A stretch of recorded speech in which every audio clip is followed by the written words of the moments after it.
fast push his bot lane tower to get something and give the wave over to Gangplank. Because now they're just giving H2K everything.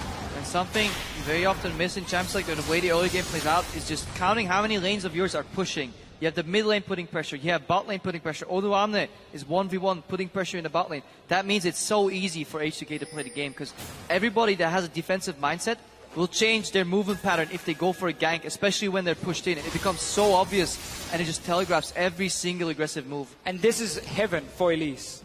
You are so strong in one-on-ones, your lanes are winning and pushing, so you can now get early vision. Look at Lulex here. Double green ward and a pink.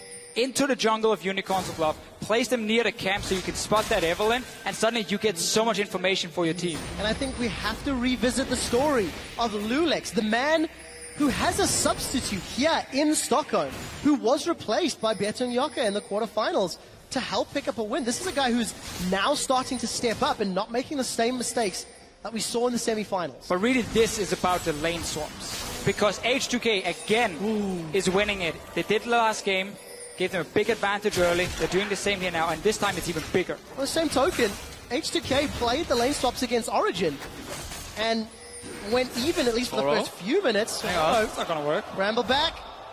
Oof. Not going to have any crushed hearts and broken dreams there today. Almost killed by the buff. We do see Hylissang.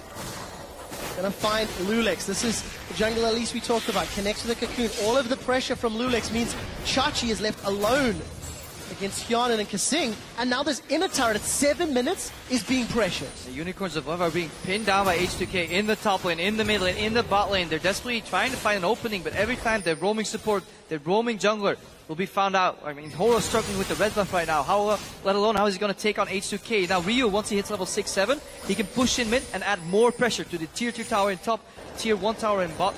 We can see dives coming out, so much options for H2K. And so little for Unicorns of Love. And look, Lulex and Ryu now still in the jungle, using those wards that we talked about a little earlier to maintain control against Unicorns of Love, who find themselves nearly 2,000 gold down. They've lost a tower, they're losing in CS and a few of their carry rolls. And honestly, the kill credits to Lulex is helping out, working towards that center hole. What I like here is that H2K is not going for a traditional mistake, in my opinion, which is if you control the map so much, get a dragon. I really like that they keep up the pressure and just keep suffocating Unicorns of Love, making them very predictable, and then eventually they can get that dragon. But it doesn't have to be now, it can be 5 or even 10 minutes from now, because they're winning the early game so hard. Consistently sieging, adding more global gold to just win the early game even harder. Yeah, we tend to see teams only favor very early dragons. If it's one, completely for free and there's nothing else to take, or if you want to use that fast 5 dragons because you get heavily outscaled, so you need some other way of at least forcing team fights when it comes mid-game where you should have your spike. But H2K with this Tristana pick is okay late game. Obviously Unicorns, very good scaling with Gangplank and Orianna. Getting there though is going to be so problematic because H2K can just keep fast pushing towers. You got a BF sword and a pickaxe on your first pack as an AD carry. I mean, can you ask for more? That was about 1.5 waves worth of minions, and Hyanan's taken 65% of that tower's HP down. We've spent so much time talking about the side lanes. We've not mentioned Power of Evil or Ryu a whole lot. PoE is being pushed in, but I want to watch his itemization because his Orianna builds have been discussed at length over the last few weeks. So currently looking towards that Athenes. Here we see Lulex spot Horo again, red buff applied, zone him out. If he walks back in, he's probably having backup, so again, predictable gameplay.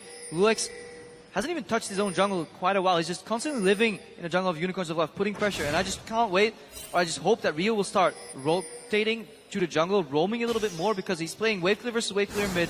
He should free him up as a resource, as he's doing now, and he's waiting for those picks in those side lane brushes. The key thing for Rio, though, in this wave clear versus wave clear is the fact that because Lulex is nearby, because Kasing can roam so easily, it's very easy for Rio, once the wave is shoved, to just walk down the river and apply pressure down. Has to. Power of Evil has to run down to his own tier 2 tower, near that pink ward to see at the Raptors, being like, okay, I can never face check anything, because they can be Elise, Thresh, Ahri, Charm, Cocoon, whatever it is, it's gonna kill me, or at least force my cleanse, we can say in this case. Top lane though, Chachi is now in the standard lane. He got a lot of farm in the swap. Now look how again he's placing in the barrel very defensively, so then he can activate the second one and he can instantly kill it by shooting the first one, like you see right there. Didn't manage to chain it all the way through to Odoamne. Barely made that one. You're waiting for that one. Yeah. It's out. We can continue to cast. Pun is made. Quick shot, go. Vizichachi working towards that Trinity Force. Got even CS with Odoamne, who is also building a little bit of damage. Going to go towards that Black Cleaver. Pretty much the standard top lane now build. But look at this pressure on all three lanes. Down at the bottom, Hyun and Kissing pushing in, Ryu shoving in middle. I mean, this could be another 2 quick towers, if not contested. Yeah, Ryu clears that minion wave in the mid lane before his first melee creep has even taken damage. That's how much pressure he had put on Power of Evil. Because he had to base, obviously now that he has the Athenes, he can start clearing his waves, but it's too late. Doesn't matter. Tower's gone. Frees up Ryu even more. This mid lane goes longer. That's in favor of Assassins. They like these long lanes. Push in, disappear, reappear, make picks. Yeah, but it was all of those things that made H2K greedy in game 1, Crepo.